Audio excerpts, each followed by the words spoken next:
আমাদের ট্রেন দিয়ে দিয়েছে, এখন সময় 8টা 2 আর আমাদের ট্রেন ছাড়বে 8টা 10-এ। এই যে 5 নম্বর প্ল্যাটফর্মে আমাদের ট্রেন দাঁড়িয়ে আছে। এই হলো গঙ্গা আর এই হলো আমাদের ট্রেন লাইন। এখানে ট্রেন লাইনে কত ক্লোজ গঙ্গা, এইরকম দৃশ্য বোধহয় গঙ্গার আর কোথাও দেখা যায় না। এটা হচ্ছে মালদা হাওড়া।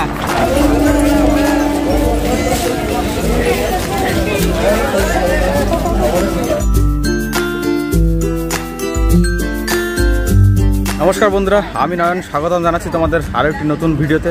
আর এই ভিডিওতে আমি তোমাদেরকে দেখাবো ব্যান্ডেল থেকে Katwa local train journey. Bandel থেকে কাটোয়া টোটাল 104 কিলোমিটারের সফর। আর এই 104 কিলোমিটারের সফরে আমরা ব্যান্ডেল এবং কাটোয়া এই দুটি স্টেশনকে যদি ধরি তাহলে টোটাল 30টি স্টেশন। দাঁড়িয়ে আছি 5 নম্বর প্ল্যাটফর্মে। এই যে 5 নম্বর প্ল্যাটফর্মে এখন কাটোয়া থেকে একটি ট্রেন এলো আর এই প্ল্যাটফর্মে আমাদের ট্রেনটি দেবে। তবে সবথেকে মজার বিষয় হলো ব্যান্ডেল থেকে কাটোয়া এই 30টি স্টেশনের মধ্যে একমাত্র ব্যান্ডেল এবং কাটোয়া ছাড়া আর কোনো জংশন স্টেশন কিন্তু নেই। তবে বেশ কিছু গুরুত্বপূর্ণ স্টেশন রয়েছে, যদিও আমি প্রতিটি স্টেশনই তোমাদেরকে দেখাবো এবং গুরুত্বপূর্ণ স্টেশনগুলির যে গুরুত্ব সেইগুলি তোমাদেরকে জানাবো। যে এখানে দাঁড়িয়ে আছে নৈহাটি ব্যান্ডেল লোকাল। এই ট্রেনে করে আমি নৈহাটি থেকে ব্যান্ডেলে এলাম। এই মাত্র এই ব্যান্ডেল স্টেশনের ব্যাপারে যদি কিছু বলি তাহলে এর কোড নম্বর BDC। এখানে 7টা প্ল্যাটফর্ম এবং 13টা লাইন আছে। আর এটা ওই হাওড়া স্টেশনের সাথে সাথে 1854 সালে এই স্টেশন চালু করা হয় এবং 1958 সালে এই লাইনটিকে ইলেকট্রিফিকেশন করা হয়। ব্যান্ডেলের অনেক কিছুই বিখ্যাত, তার মধ্যে ব্যান্ডেল চার্চ অন্যতম। এই ব্যান্ডেল স্টেশন পূর্ব রেলের হাওড়া ডিভিশনের একটা অন্যতম ব্যস্ততম রেল স্টেশন। এখান থেকে প্রতিদিন গড়ে প্রায় 30 থেকে 40 হাজার যাত্রী মানে এই স্টেশনটিকে আসা যাওয়ার জন্য ব্যবহার করে থাকে। এই স্টেশন থেকে প্রধানত হাওড়া শিয়ালদা দুদিকেই যাওয়া যায়। আমাদের ট্রেন ঢুকছে কাটোয়া।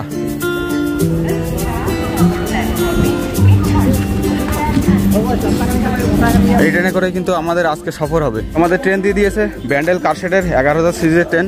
এখন সময় 8টা 2 আর আমাদের ট্রেন ছাড়বে 8টা 10-এ। এই যে 5 নম্বর প্ল্যাটফর্মে আমাদের ট্রেন দাঁড়িয়ে আছে। তো চলো ট্রেনে উঠে পড়ি। ব্যান্ডেল স্টেশন ছাড়ার পরে তারপর তোমাদের সাথে কথা হচ্ছে। সময় 8টা 16। নির্ধারিত সময় থেকে 6 মিনিট লেটে আমাদের ট্রেন ছেড়ে দিল ব্যান্ডেল স্টেশন থেকে কাটোয়ার উদ্দেশ্যে। আসলে ওপাশ থেকে হাওড়া দিক থেকে একটা বর্ধমানগামী লোকাল ট্রেন যাচ্ছিল।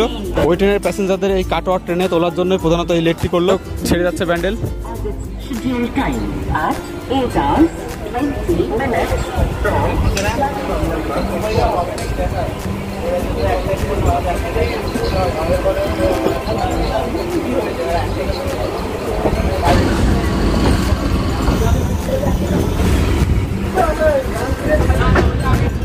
ব্যান্ডেল স্টেশন ছাড়াতে আমাদের প্রথমে নজরে পড়লো জুপিটার ওয়াগন লিমিটেড, যেখানে প্রধানত রেলের বিভিন্ন যন্ত্রাংশ নির্মাণ করা হয়।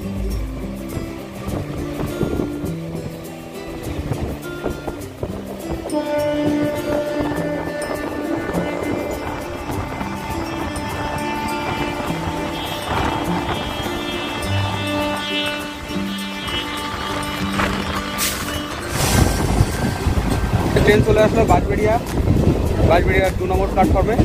আর এখান থেকে যেতে হয় হংসেশ্বরী কালী মন্দির। লাইনের বেশিরভাগ স্টেশনই কিন্তু এইরকম পুরো ফাঁকা। তো যাই হোক, ছেড়ে দিল আমাদের ট্রেন বাঁশবেড়িয়া থেকে। আর বাঁশবেড়িয়ার হংসেশ্বরী কালী মন্দিরের অনন্ত বাসুদেব মন্দিরও কিন্তু যথেষ্ট বিখ্যাত। পার করছি ঈশ্বরগুপ্ত সেতু। এই স্টেশনের নাম ইসলামপাড়া হল্ট। এখন আমরা পার করছি সরস্বতী নদী।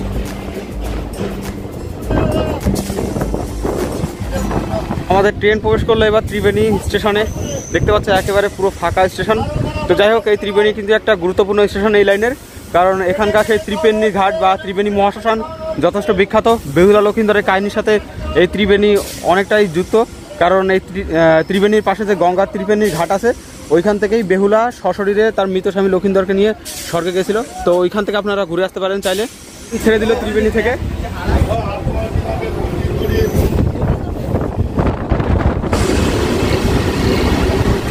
আমাদের ট্রেন প্রবেশ করলো কুন্তিঘাট রেলওয়ে স্টেশনে।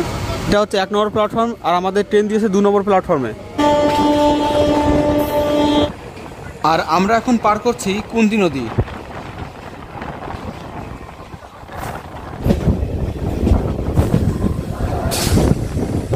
তো আমাদের ট্রেন এসে থামলো ডুমুরদহ স্টেশনে। আর এই ডুমুরদহ ধাম কিন্তু যথেষ্ট খ্যাতি আছে। ত্রিবেণী স্টেশন ছাড়ানোর পরপরই এদিকে শুরু হলো বিভিন্ন ছোটোখাটো বা বড়সড় মন্দিরের স্থান। আর এদিকে আমরা যত এগোবো তত আমরা মন্দিরের স্থান দেখতে পারবো। এই সমস্ত স্থানে প্রচুর মন্দির আছে।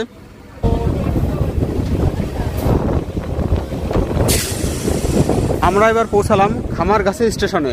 আমাদের ট্রেন এখানে দিয়েছে খামারগাছি 3 নম্বর প্ল্যাটফর্মে। সম্ভবত এগুলো ট্রেনের বাতিল কোচ। আর এই খামারগাছিতে প্রচুর হিন্দু মন্দিরের পাশাপাশি আছে প্রচুর পরিমাণে নার্সারি।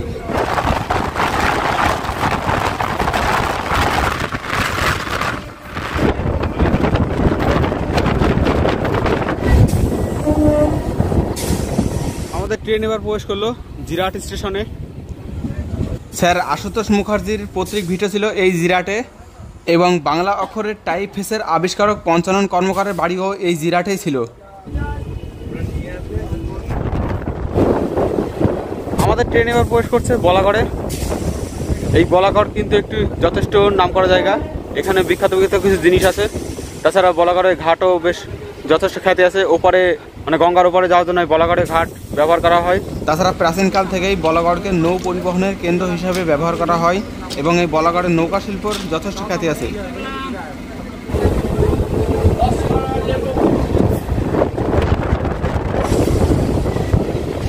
ট্রেন আমাদের প্রবেশ করলো সোমরা বাজারে। এই সোমরা বাজার থেকেই যেতে হয় বিখ্যাত আনন্দ ভৈরবী মন্দিরে, এবং বিখ্যাত 2 শুটিং স্পট সুখরিয়া এবং শ্রীপুরে। বিখ্যাত পরিচালক মৃণাল সেন তার আকালের সন্ধ্যা ফিল্মটি এখানে শ্যুট করেছিলেন। এখন আমরা পার করছি সেই বিখ্যাত বেহুলা নদী। আমরা প্রবেশ করলাম এবার বেহুলা স্টেশনে।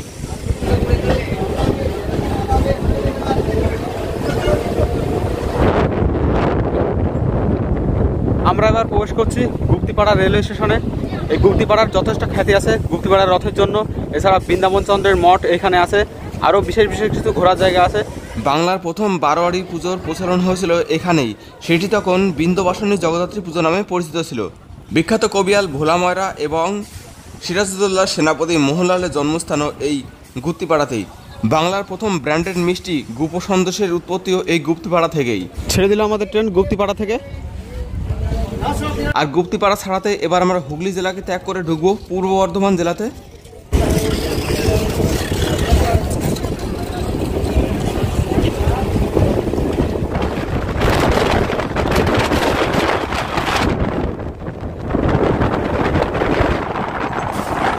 আমাদের ট্রেন এবার প্রবেশ করছে অম্বিকা কালনা রেলওয়ে স্টেশনে।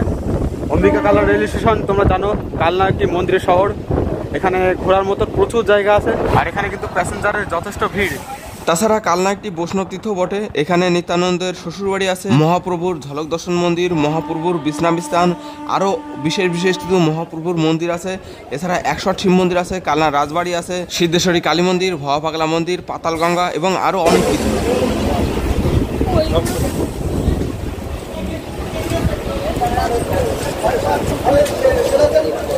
ছেড়ে দিল আমাদের train Ambika Kalna rail station থেকে। এখানে কিন্তু প্রচুর প্যাসেঞ্জার যেমন নামলো তেমন প্রচুর প্যাসেঞ্জার কিন্তু এখানে উঠলো।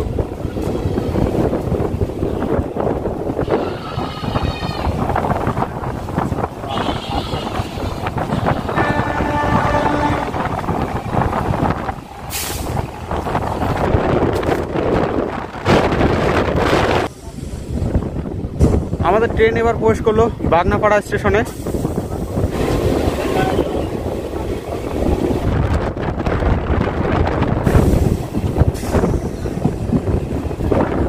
আমাদের ট্রেন এবার প্রবেশ করলো ধাত্রীগ্রামে। আর এখানেও কিন্তু প্যাসেঞ্জারের যথেষ্ট ভিড় আছে। আর এখান থেকে চলে গেছে কালনা থেকে বর্ধমানগামী যে বাস লাইন, সেই বাস লাইন। এই ধাত্রীগ্রামের লোক সংস্কৃতির যথেষ্ট খ্যাতি আছে। এখানকার লোক সংস্কৃতির ব্যাপারগুলিকে একত্রিত করে এখানে অনুষ্ঠিত হয় ধাত্রীগ্রাম উৎসব। প্রতি বছরই সেটা অনুষ্ঠিত হয়। ছেড়ে দিলে আমাদের ট্রেন ধাত্রীগ্রাম থেকে।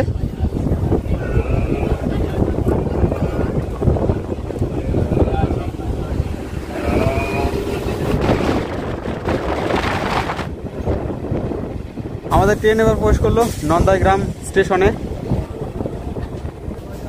আমরা এখন বর্তমানে পার করছি খড়িয়া নদী।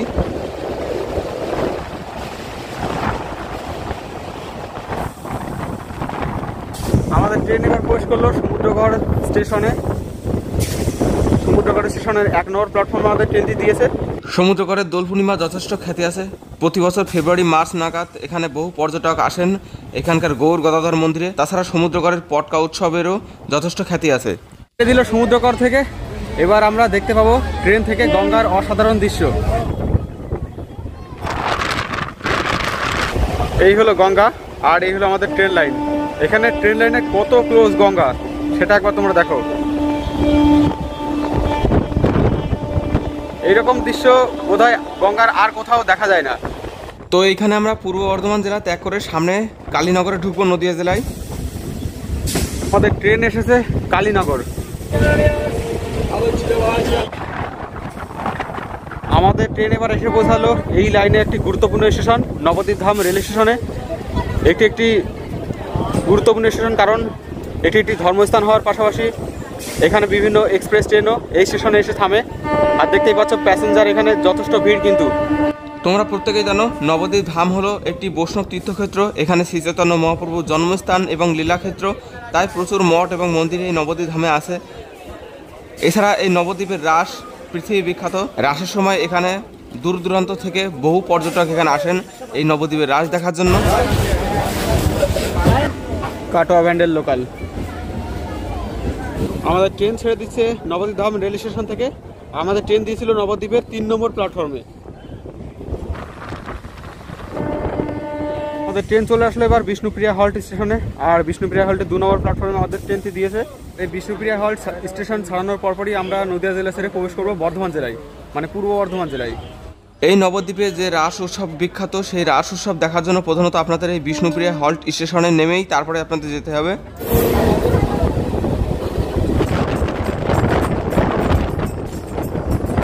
পূর্ব বর্ধমান জেলার প্রথম স্টেশন ভান্ডারটিকুড়ি।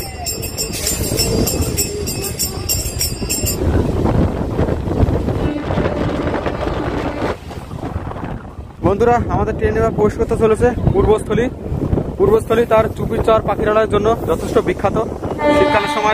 শীতকালের সময় প্রধানত এখানে প্রচুর পর্যটকের ভিড় দেখা যায় এই চুপির চর পাখিরালয়ে। আর সেজন্য তারা এই পূর্বস্থলী স্টেশনকেই প্রধানত ব্যবহার করে থাকে।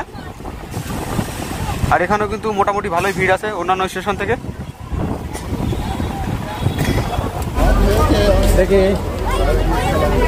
আমাদের ট্রেন দিয়েছিল পূর্বস্থলীর 3 নম্বর প্ল্যাটফর্মে, আর ট্রেন ছেড়ে দিল।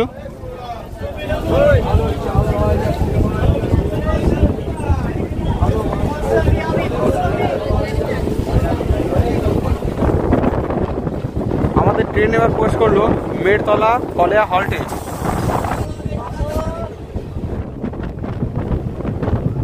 এবার আমাদের ট্রেন প্রবেশ করছে লক্ষ্মীপুর স্টেশনে।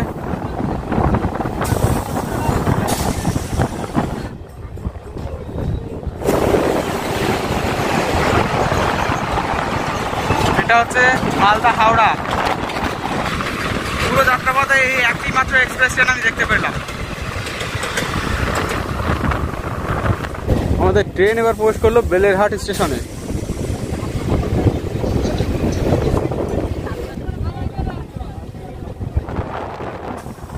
আমাদের ট্রেন এবার প্রবেশ করলো পাটুলি স্টেশনে। পাটুলি স্টেশনের এটি 3 নম্বর প্ল্যাটফর্ম, আর এখানেও যথেষ্ট ভিড় আছে।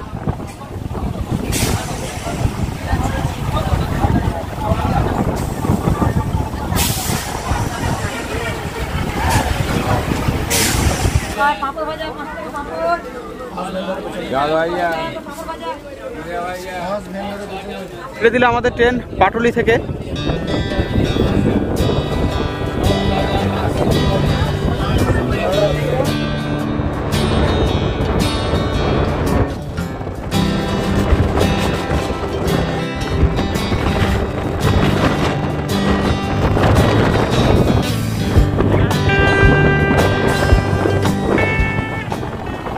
চলে এলো আমাদের ট্রেন অগ্রদ্বীপে। অগ্রদ্বীপ কেন বিখ্যাত তোমরা প্রত্যেকেই জানো, তাও জানিয়ে দিই। অগ্রদ্বীপ হচ্ছে অগ্রদ্বীপ ধামের জন্য বিখ্যাত, যেখানে প্রধানত গোবিন্দ ঘোষের শ্রাদ্ধর মেলা হয়। তো সেই মেলাকে কেন্দ্র করে দূর দূরান্ত থেকে পুণ্যার্থী এখানে আসে, আর সেই জন্য প্রধানত এই অগ্রদ্বীপ বিখ্যাত। এখান থেকে অটো অথবা ইঞ্জিন ভ্যান ধরে যেতে হয় গঙ্গার ঘাটে, তারপরে গঙ্গা পার হয়ে ওপারে হচ্ছে অগ্রদ্বীপ ধাম, যেখানে প্রধানত এই গোবিন্দ ঘোষের শ্রাদ্ধের মেলা বসে। অগ্রদ্বীপ পার করার পরে আমরা চলে এসেছি সাহেবতলা হল্টে।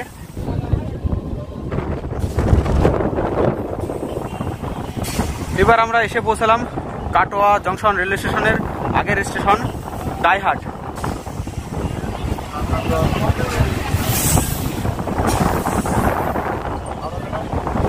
এটি দাইহাটের 3 নম্বর প্ল্যাটফর্ম।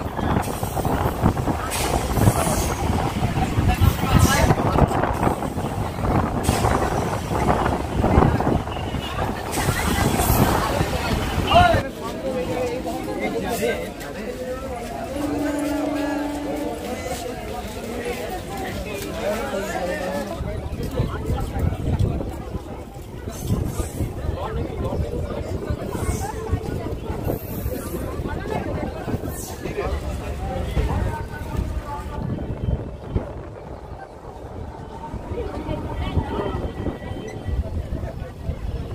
ব্যান্ডেল থেকে 104 কিলোমিটারের যাত্রা সফর করে আমাদের ট্রেন অবশেষে এসে পৌঁছালো কাটোয়া জংশন রেল স্টেশনে। এখানে পৌঁছানোর কথা ছিল 10টা 20-তে, পৌঁছেছে 10টা 34-এ, মানে 14 মিনিট লেট। ছেড়েছিল 6 মিনিট লেটে, তো সেটা মাইনাস করলে 8 মিনিটের মতো লেট আছে ট্রেনটি। আর লাইনে বিভিন্ন জায়গায় কাজকর্ম হচ্ছিল, তো ওইটুকু টাইমকেও লেট বলা যায় না। আমাদের ট্রেনটি দিয়েছে কাটোয়া জংশনের 5 নম্বর প্ল্যাটফর্মে। তো এই স্টেশনের কথা যদি বলি, তাহলে এই স্টেশনের কোড নম্বর KW। এই পূর্ব রেলের হাওড়া বিভাগের একটি গুরুত্বপূর্ণ স্টেশন এটি। এই স্টেশন খোলা হয় 1913-তে এবং 1994-তে এখানে ইলেকট্রিফিকেশন কাজ শুরু হয়। এখানে 7টি প্ল্যাটফর্ম এবং 7টি রেলওয়ে ট্র্যাক আছে। তো শেষ করছি ব্যান্ডেল কাটোয়া লোকালের ভিডিওটা কেমন লাগলো অবশ্যই কমেন্ট বক্সে জানাবে। যদি ভালো লাগে তাহলে লাইক, শেয়ার, কমেন্ট এবং চ্যানেলে প্রথমবার এসে থাকলে অবশ্যই চ্যানেলটিকে সাবস্ক্রাইব করে রাখবে। দেখা হচ্ছে পরবর্তী ব্লগে। ততক্ষণ ভালো থাকবেন, সুস্থ থাকবেন। জয় হিন্দ, বন্দে মাতরম, জয় ভারত।